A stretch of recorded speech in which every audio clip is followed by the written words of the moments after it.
대략 한 저렇게 20~30% 정도 아마 그 손님들이 오셨다가 카드 안 된다고 그래서 가신 분들이 있을 거라는 생각이 좀 충분히 드는데요.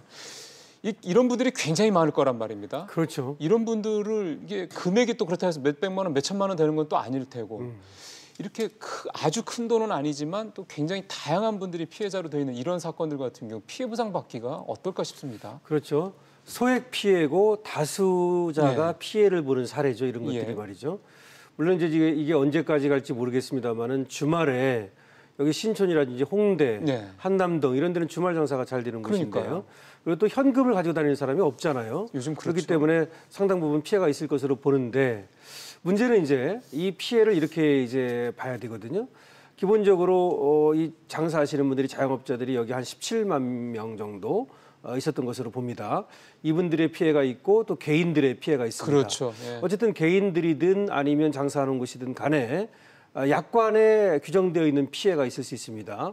약관이라고 하는 건 뭐냐면 KT 약관. 그거는 KT하고 이 개인이든 또는 뭐 자영업자든 간에 하나의 거래 약속인 겁니다. 그래서 거기에 따라서 일단 피해 보상을 받을 수 있겠죠. 그건 뭐냐면은 이제 그 통신이 마비된 그거에 대한 거 말이죠. 예. 그래서 초고속 인터넷이라든지 IPTV라든지 이런 것들 말이죠. 여기에 대해서는 뭐 6배까지 그 내에서 말이죠. 6배 그러니까, 내에서. 예, 연속 3시간 이상 동안 서비스를 못하면 고객에게 과실 없이 말이죠. 시간당 월정액과 부가 사용료 그 액수의 6배 이내에서 고객과 KT가 협의를 하도록 되어 있습니다. 예. 그다음에 이제 IPTV 같은 거는 시간당 월정액의 3배까지 이렇게 돼 있습니다. 이런 것들은 이제 이미 규정이 되어 있는 약관에 있으니까 이제 거기까지는 받을 수 있겠죠. 문제는 뭐냐면 그거 말고 이제 지금 얘기한 장사 못했다는 거 아닙니까? 그러니까요. 저 장사 못한 것은 이 약관에 의해서 받을 수 없습니다. 그렇죠. 그렇게까지 약관에 들어가 있지는 않아요. 예, 그렇죠. 그리고 그거는 통상 손해가 아닌 특별 손해라고 얘기합니다. 쉽게 말하면 이제 간접 손해다 이렇게 볼 수 있겠죠. 직접 손해가 아니라. 근데 그런 것들은 몇 가지가 있어야 되는데 하나는 이 KT의 고의 과실이 먼저 있어야 되는 것이고요. 그럼 KT의 고의는 없을 거다고 본다면 이제 과실이 있어야 되는데 문제는 과실도 아니고 이게 천재지변이다. 그야말로 막을 수 없는 것이었다. 그러면 일단 보상을 못 받는 겁니다. 이 전기 누전으로 나중에 최종적으로 확인돼도 마찬가지입니까? 저거는 그래서 이 화재 원인을 밝혀야 됩니다. 그렇군요. 이제 화재 원인이 어떻게 나느냐에 따라서 KT에 과실이 있다고 볼 수도 있고 일단은 과실이 있는 것으로 보여집니다. 왜냐하면 뭐 지진이 난 것도 아니고 천재지변을 벼락에 친 것도 아니니까요. 그래서 두 번째는 이 청구를 하는 쪽에서 즉 이제 장사하시는 분들이 말이죠. 이 손해액을 입증을 해야 되고 손해 사실을 증명을 해야 됩니다. 그럼 손해 사실을 증명하려면 우리 집에 손님이 왔다가 카드가 안 된다 그래서 바로 그냥 갔다. 이렇게 돼야 되는 거고 또 하나 뭐가 더 이제 문제는 전화로 주문하잖아요. 예를 들어서 뭐 중국집이라든지 많은 이런 어떤 음식 가게가 전화 주문해가지고 되는데 전화가 안 됐다. 예를 들어서 또 PC방 같은 데는 아예 인터넷이 안 되면 PC방이 안 되는 거잖아요. 뭐 이런 것들이 피해가 막대할 수 있는데 그 사실을 어떻게 증명할 것이냐. 그럼 하나하나 왔던 사람을 사진을 찍어가지고 뭐 사인을 받을 수도 없는 거고 이런 문제가 있고요.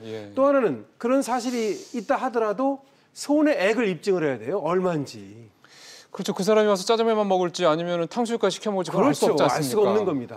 그렇기 때문에 결과적으로는 소송에 가가지고는 이렇게 뭐 공동 지하구든 통신구든 간에 미제소송으로 가서 배상을 받은 예는 없습니다. 그러면은 변호사님께서 찾아보셔도 이런 판례는 없었다. 그렇죠. 그럼 이게 일방적으로 이 자영업자분들한테 너무 좀 억울한 상황 아닙니까?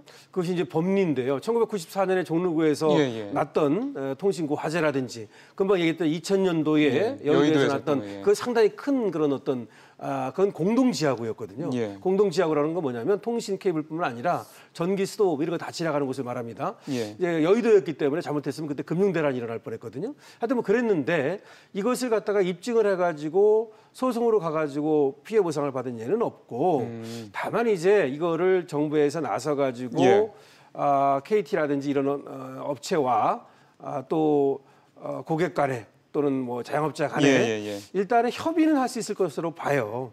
근데 이거는 그렇게 쉬운 문제는 아닌데 사실은 KT에서 적극적으로 나서겠다고 말하고 있지 않습니까? 그렇기 때문에 거기에 한번 기대를 걸어볼 수 있는데요. 이런 건 가능합니다. 예를 들어서 주말에 어느 가게에서 어느 정도의 매출이 올랐다. 평상시에. 근데 그걸 증명할 수 있는 방법은 세무서에 신고한 것이 객관적인 어떤 증명 자료가 될 수 있습니다. 예, 그건 그렇죠. 예, 근데 사실은 또 이것도 세무서에 신고한 것과 실제 장사되는 것이 좀 다르다. 뭐 이렇게 얘기할 수도 있는데 그건 어쩔 수 없어요. 말하자면 그런 걸 가지고 실제 이익이 얼마나 났느냐. 또 팔았다 해서 다 이익은 아니잖아요. 뭐 그런 식으로 산출을 추정해서 다시 말해서 이틀 동안 장사를 못했다 그런다면 이틀 동안 장사를 못해서 얼마의 피해가 있었느냐라는 걸 추정을 하고 거기에 대해서 이 자영업자나 개인이나 또 KT나 이렇게 만약에 정부의 어떤 주선을 통해서 협의가 된다면 거기에 대해서는 어느 정도 이제 보상이 가능하다는 것인데 만약에 자율적인 협약이 이루어지고 협의가 된다면 좋겠고 그게 안 된다면 공정거래위원회에 어떤 분쟁조정 신청 그 한국 공정거래 분쟁조정원이라고 있어요. 그 분쟁 조정원. 분쟁 조정원. 예, 이런 데다가 한번 이제 신청을 해볼 수도 있고요. 그것도 안 된다면 이제 마지막으로 아까 얘기했듯이 법원으로 가는 건데. 법원으로 가가지고는 사실은. 근데 자영업자들 소송 그렇게 할 정도 시간도 없고 돈도 없을 그리고 이 금액이 겁니다. 아까 대표께서 잘 말씀하셨는데 금액이 이틀 동안 못했다 해도 몇십만 원, 많아 몇백만 원이란 말이죠. 그렇죠. 이거 가지고 소송하다가는 그 피해가 더 커서 사실은 저는 이렇게 봅니다. 이번에는 KT에서 적극적으로 나서서 알아서 어느 정도 이제 협약을 통해서 또 정부가 좀 주선하고요. 그래서 뭐 전부 다는 아니라 하더라도 증명되는 부분 거기에 대해서 보상을 해주는 것이 옳다 이렇게 봅니다. 어찌 보면은 이런 거에 있어서 나중에 하나의 선례를 하나 만드는 것도 좋은 선례를 만드는 것도 이번 계기가 이번 사태가 그나마 좀 이런 좋은 어떤 긍정적인 점이 있었다라는 걸 남길 수 있지 않을까 싶네요. 아까도 저 교수님 말씀하셨는데 법에 뭐 500m가 안 돼가지고 뭐 이 예방 시스템이라든지 이 또 스프링클러 이런 거 없었다 그러는데 법이라고 하는 것은 최소한이거든요. 그렇죠. 그러니까 예를 들어서 이렇게 말할 수 있습니다. 법에 없다고 그래서 집에 잠금 장치 안 하고 또 문 잠그지 않습니까? 안 잠굽니까?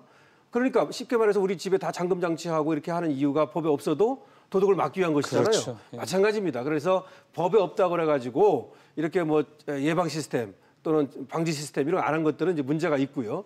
그래서 거기에 대해서는 책임을 좀 져야 되고 적극적으로 나서야 된다 이렇게 봅니다. 알겠습니다. 말씀 고맙습니다. 변호사님. 고맙습니다.